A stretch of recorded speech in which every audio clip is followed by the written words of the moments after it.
Assalamualaikum warahmatullahi wabarakatuh. Baik, kita akan mereview tentang filosofi logo Pondok Pesantren Suryalaya Tasikmalaya.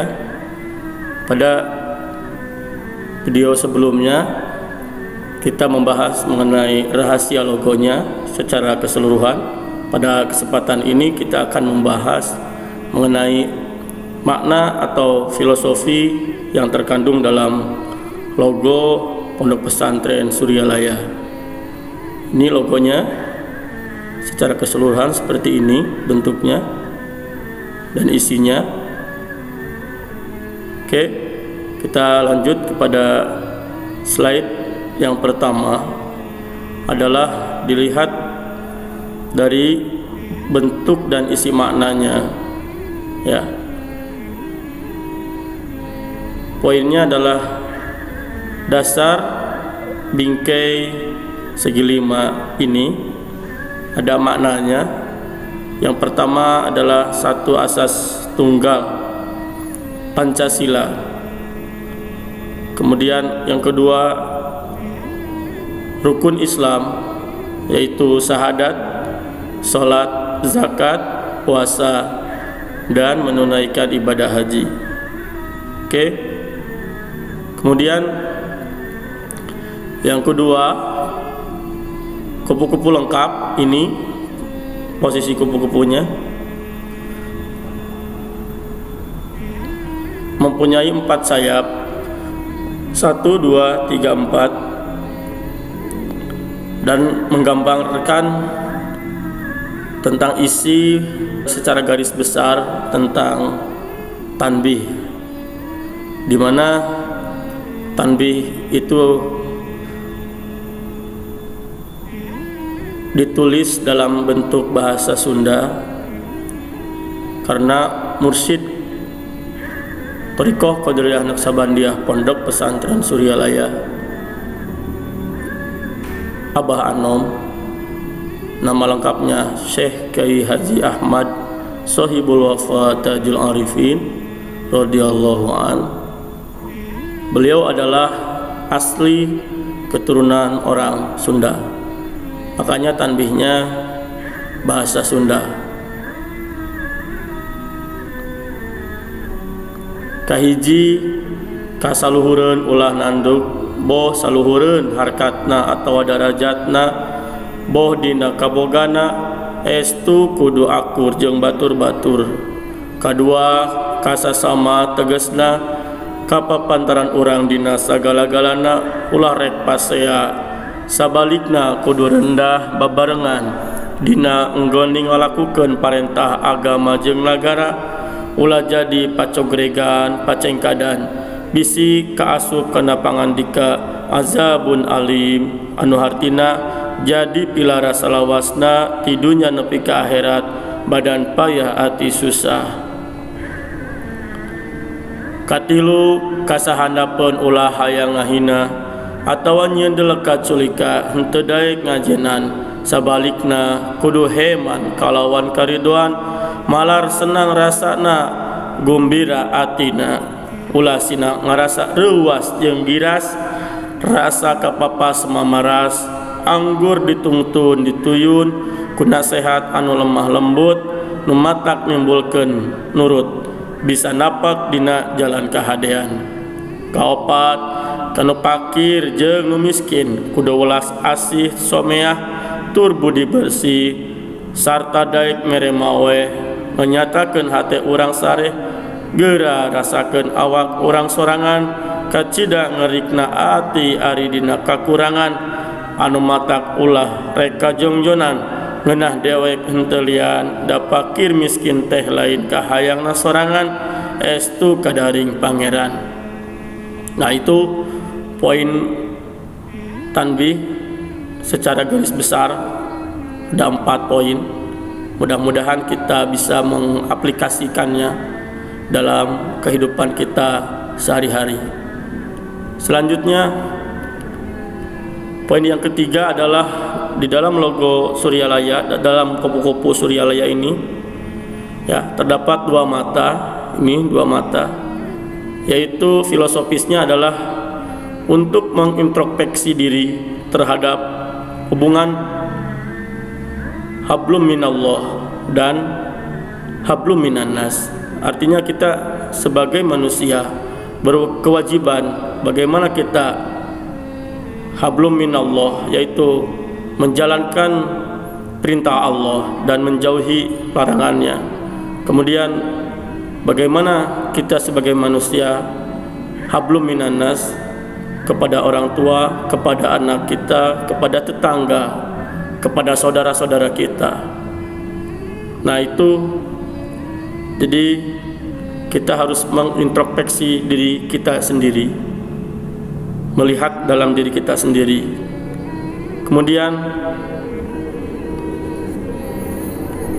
yang keempat, dalam kupu-kupu terdapat 2 kumis ini, artinya mengamalkan Thariqat Qadiriyah Naqsabandiyah Pondok Pesantren Suryalaya, itu filosofisnya. Kemudian tujuannya adalah menuntun manusia agar mendapat ridho Allah Subhanahu wa taala, bahagia di dunia dan bahagia di akhirat kelak. Jadi tujuannya adalah ketika mengamalkan tarekat, khususnya Thariqat Qadiriyah Naqsabandiyah Pondok Pesantren Suryalaya, itu tujuannya adalah untuk mendapatkan ridho Allah Subhanahu wa taala. Kemudian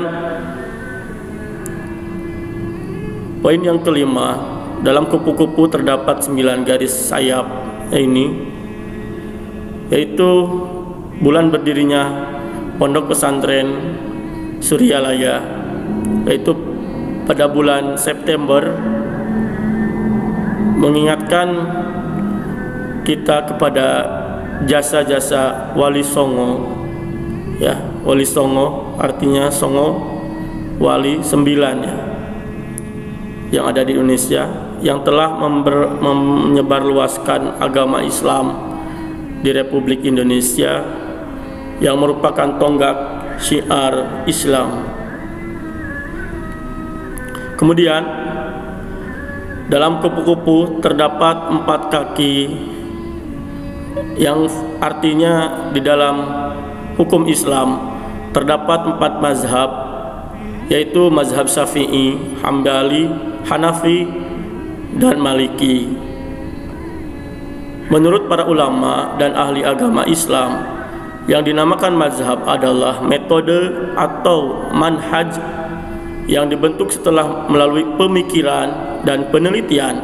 Kemudian orang yang menjalaninya menjadikannya sebagai pedoman yang jelas, batasan-batasannya, bagian-bagiannya dibangun di atas prinsip-prinsip dan akidah-akidah Islam. Kemudian selanjutnya adalah intisari dari kupu-kupu. Ini intisari dari kupu-kupu secara keseluruhan, yaitu suatu proses kehidupan perwujudan menuju keseimbangan, ya, dimana kupu-kupu itu yang pertama adalah bentuk, lihat dari bentuknya adalah binatang biasa, ya, seperti ulat. Artinya filosofinya adalah ketika kita merasa takut beribadah, merasa ada gangguan beribadah, seperti ulat. Kalau kita lihat ulat yang begitu takut atau jijik, ya, ketika kita melihat, contoh ketika kita melihat masjid, ketika kita melihat Al-Quran, apakah kita terdorong untuk melaksanakan ibadah ke masjid? Apakah kita merasa takut beribadah, merasa hoream, kata orang Sunda, beribadah, baca Quran, puasa dan sebagainya? Karena gangguan yang pertama adalah dari diri kita sendiri, ya, dari diri kita sendiri, hawa nafsunya, harus dikendalikan. Kemudian yang kedua adalah ada bisikan-bisikan dari setan sehingga kita merasa takut, merasa banyak gangguan, merasa banyak kendala. Oleh sebab itu, ketika kita seperti itu, maka itu diibaratkan kita itu seperti ulat.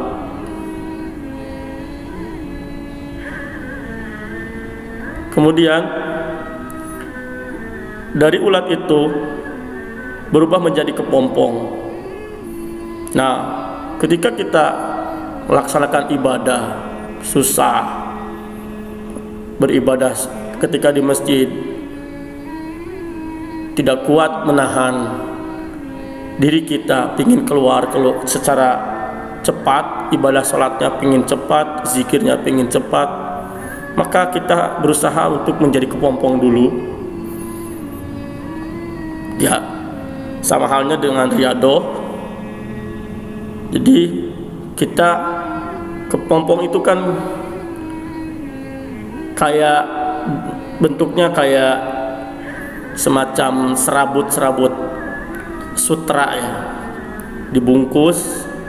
Ya, artinya kita harus membungkus diri kita itu dengan kebaikan, dengan akhlak yang baik, amaliyah yang baik, dan itu perlu proses dan perlu bimbingan dari guru mursyid, karena kita adalah manusia yang banyak dosa. Jadi kita perlu bimbingan dari mursyid, khususnya dari Pangarsa Abah Anom dalam menjalankan amaliyah Thariqat Qadiriyah Naqsabandiyah seperti zikir, khotaman, manakiban. Maka kita akan dibungkus dengan amaliyah itu sendiri. Seperti halnya istilahnya adalah tahali, tajali, takholi. Mungkin kita nanti dalam video selanjutnya kita akan membahas itu, apa itu tahali, apa itu takholi, apa itu tajali. Oke.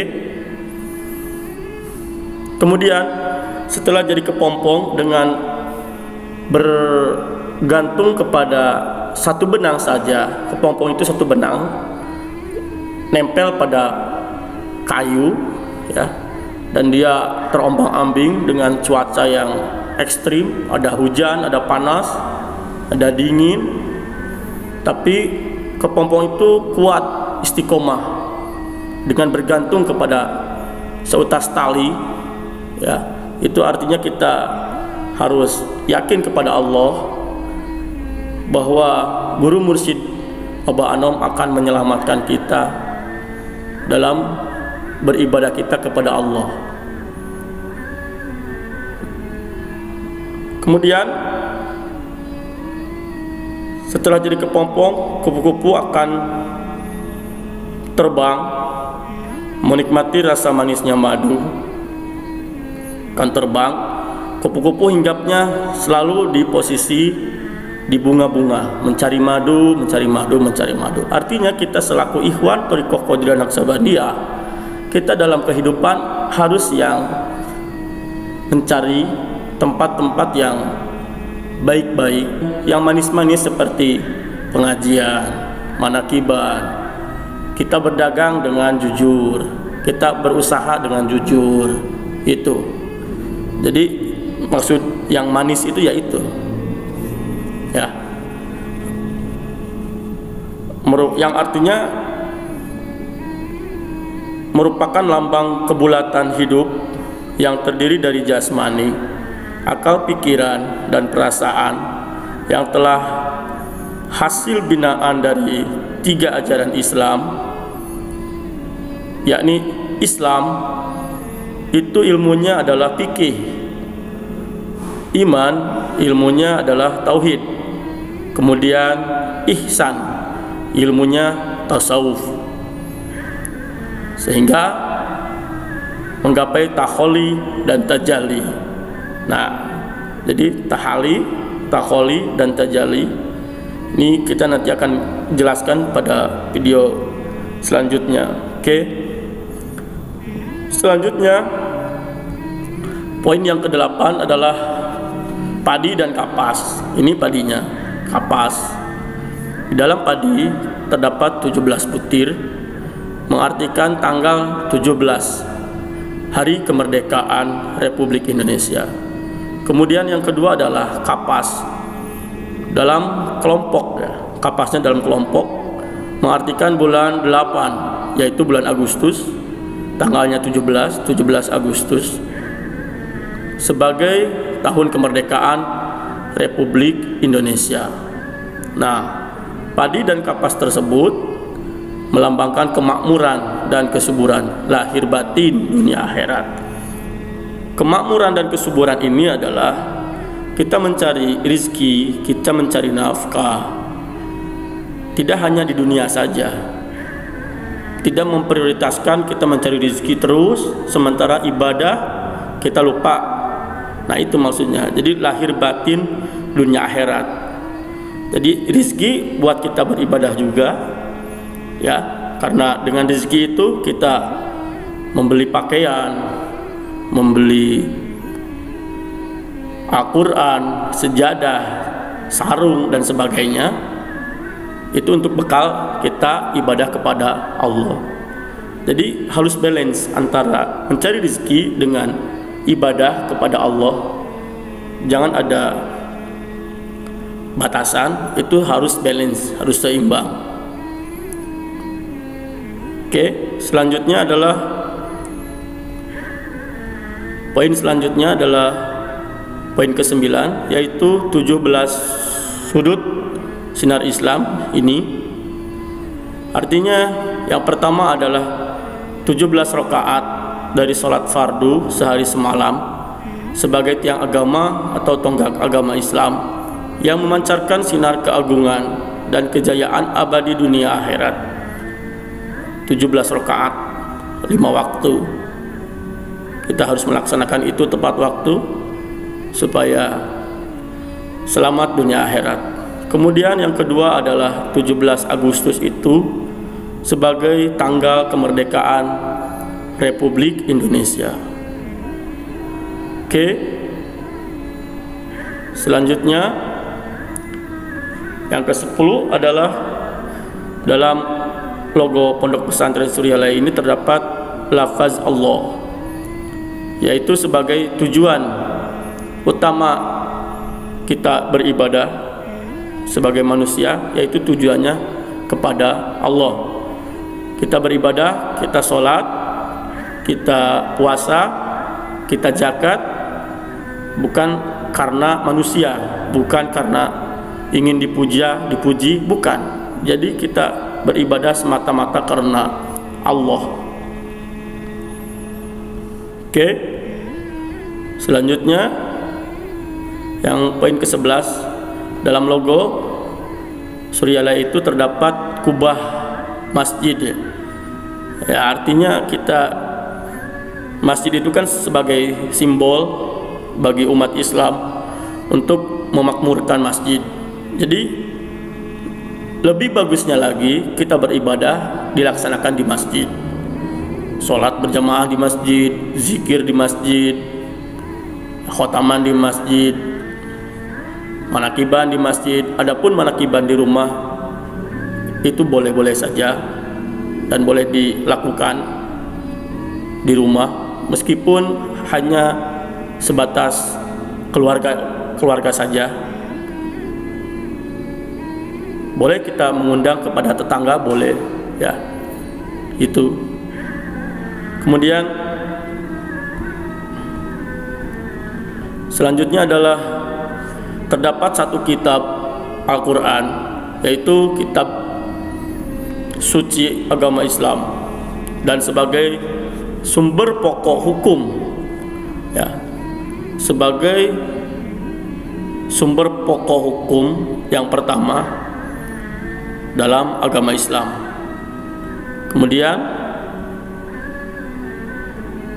yang ke-13 yaitu terdapat satu kitab hadis, ya, satu kitab hadis, Quran hadis, ya, di mana hadis ini adalah sumber kedua dari hukum agama Islam. Yang pertama adalah Al-Quran, yang kedua adalah hadis. Oke. Selanjutnya adalah poin ke-14, yaitu dalam logo Pondok Pesantren Suryalaya ini terdapat 5 terap, yaitu filosofisnya adalah 5 waktu sholat, 5 waktu sholat: subuh, zuhur, asar, maghrib, isya. Itu sebagai kewajiban umat Islam yang sudah balik.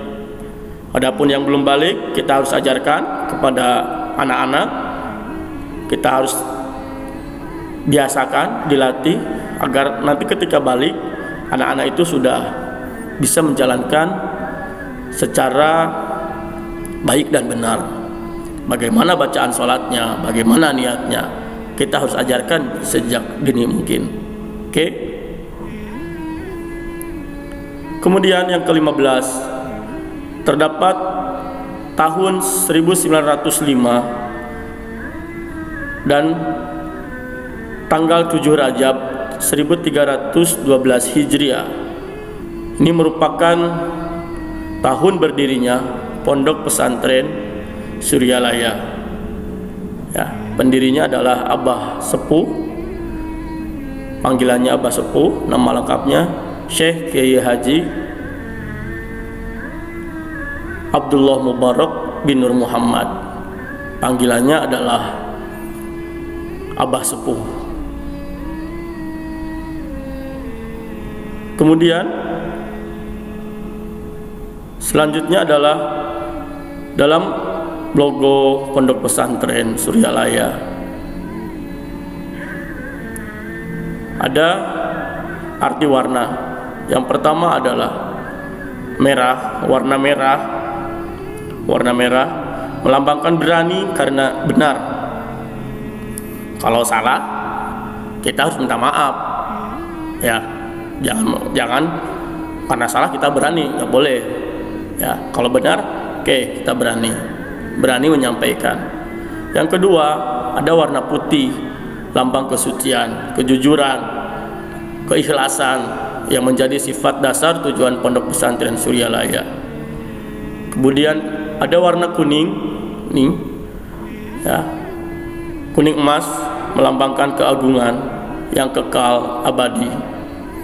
Kemudian ada warna hijau melambangkan kemakmuran dan kesuburan dalam kehidupan secara lahir batin.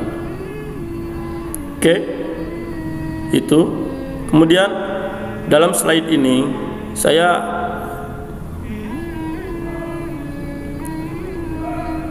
mengambil atau membaca dari buku Diktat Kepesantrenan Sekolah Menengah Pertama Islam Serba Bakti Pondok Pesantren Suryalaya.